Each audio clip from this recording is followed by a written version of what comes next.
Imagine being almost 400,000 kilometers away from Earth. No rescue team, no emergency exit, no second chance. Very, very fine-grained as you get close to it.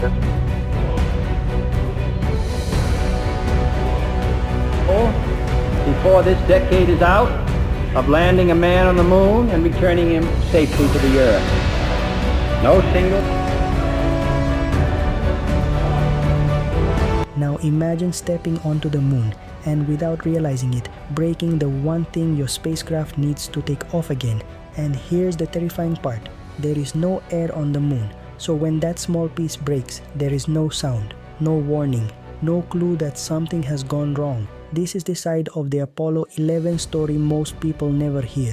July 20th, 1969, the lunar module, nicknamed Eagle, has landed on the moon. Inside are Neil Armstrong and Buzz Aldrin. Armstrong prepares to exit the spacecraft. This isn't like opening a normal door. He is wearing a heavy spacesuit, carrying life support equipment, and moving in a cramped space designed only for function, not comfort. As he climbs down, the opening is tight. His movement is slow, and during this process, he accidentally bumps into the interior of the module.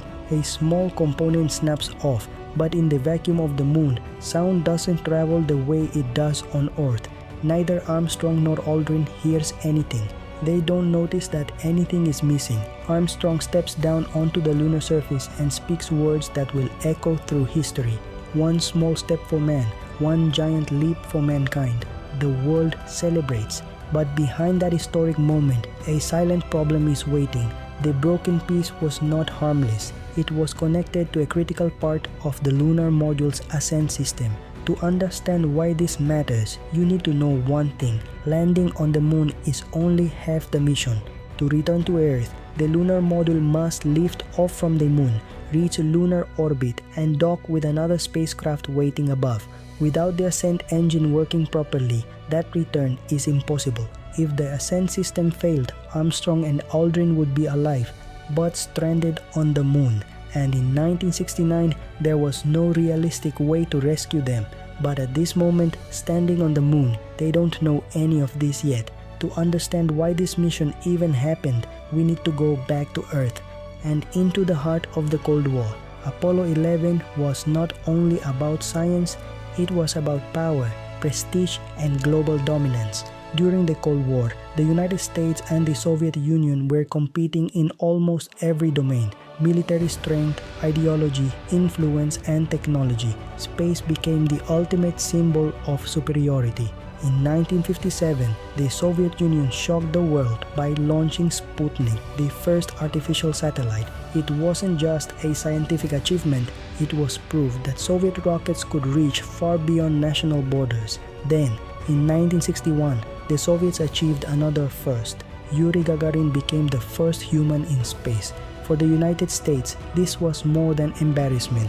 It raised serious fears about technological and America military would land a human on the moon and bring him back safely before the decade ended. At the time, this sounded almost impossible. There were no smartphones, no GPS. Computers were slow, bulky, and incredibly limited compared to today. Yet once the promise was made publicly, backing out was not an option. Failure would look like surrender. NASA now had a single goal and the entire agency focused on it. The road to Apollo 11 was brutal. Before astronauts could be sent to the moon, every system had to be tested. Rockets, heat shields, guidance computers, communication systems, propulsion units, everything. Then came tragedy. In 1967, during a ground test for Apollo 1, a cabin fire broke out. 3 astronauts died before ever leaving Earth. It was a devastating blow. But instead of abandoning the program, NASA redesigned systems, improved safety measures, and pushed forward with even more caution. Mission after mission followed: unmanned tests, crewed orbital flights, lunar flybys, rehearsals that tested everything except the final landing. Apollo 11 was not a gamble. It was the result of years of relentless testing and refinement. When Apollo 11 finally launched in July 1969, 3 astronauts were on board: Neil Armstrong, the mission commander; Buzz Aldrin, the lunar module pilot; and Michael Collins, the command module pilot. Most people remember Armstrong and Aldrin. Michael Collins is often forgotten, but his role was absolutely critical. The spacecraft had three main parts: the command module, which would return to Earth, the service module, which supported it, and the lunar module designed to land on the moon. Only Armstrong and Aldrin would go down to the surface. Collins stayed alone in lunar orbit. If Armstrong and Aldrin failed to return and dock, Collins could not save them. He would have to return to Earth by himself. He spent hours orbiting the moon, sometimes completely out of contact with Earth, knowing that the lives of his crewmates depended on a perfect rendezvous. After leaving Earth orbit, Apollo 11 traveled for days through space. The astronauts ate, slept, monitored systems, and prepared for the most dangerous phase of the mission. When they reached lunar orbit, the spacecraft separated. Collins stayed in the command module, named Columbia. Armstrong and Aldrin moved into the lunar module, Eagle.